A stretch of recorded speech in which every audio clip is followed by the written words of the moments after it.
Three Americans are hoping to make history together this weekend in Europe. Devin, Dustin, and Danielle Wahl could be the first trio of siblings to swim across the English Channel at the same time. And they're doing it in part to raise awareness about Alzheimer's, a disease that affected their loved ones.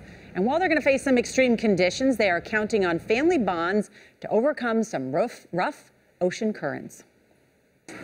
It's just the Mount Everest of swimming. So there's a whole lot of factors that can go in to you being successful or you not being successful.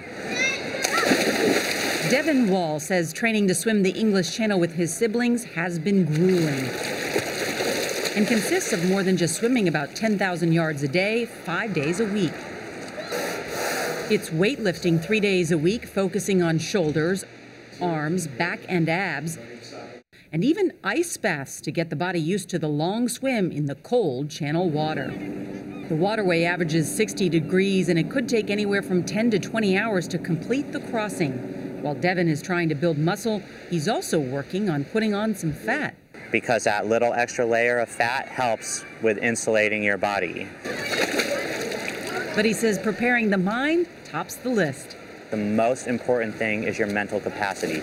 You've got to continue pushing even when you want to give up, and you probably will want to give up.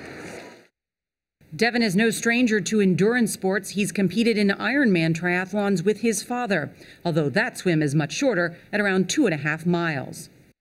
Swimming the English Channel is no easy feat. It's 21 miles wide at its most narrow point, but it's not a straight shot across. Strong currents can push swimmers from side to side for miles, making the swim much longer. High tides can also create towering swells. Not to mention the English Channel is one of the busiest shipping lanes in the world. While Devin has been preparing with the trainer in Baltimore, more than 1,500 miles away in Colorado, his siblings, 19-year-old Dustin and 21-year-old Danielle, are training together. Danielle, an accomplished college swimmer, is familiar with the challenge. She successfully conquered the channel last summer and did very well.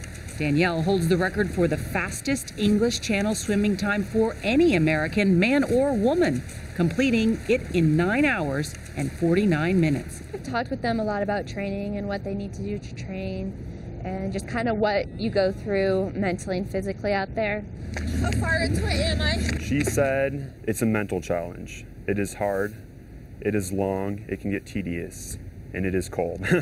Dustin is also a seasoned athlete, but this is his first time tackling something as big as the channel. You get a wrong current or bad weather or lightning, and those are all factors that you can't really control. But when it comes to the distance and the cold water, I think I'm mentally strong enough and physically strong enough to complete it. Danielle also warned her brothers about another well-known channel challenge, jellyfish. That was a huge setback for me last year, so I feel like I know what to expect, and I feel like swimming through the jellyfish pods this time could be easier. There she is. While Danielle already owns a spot in the channel record books, she's looking forward to the chance of making English Channel history again, this time with her two brothers.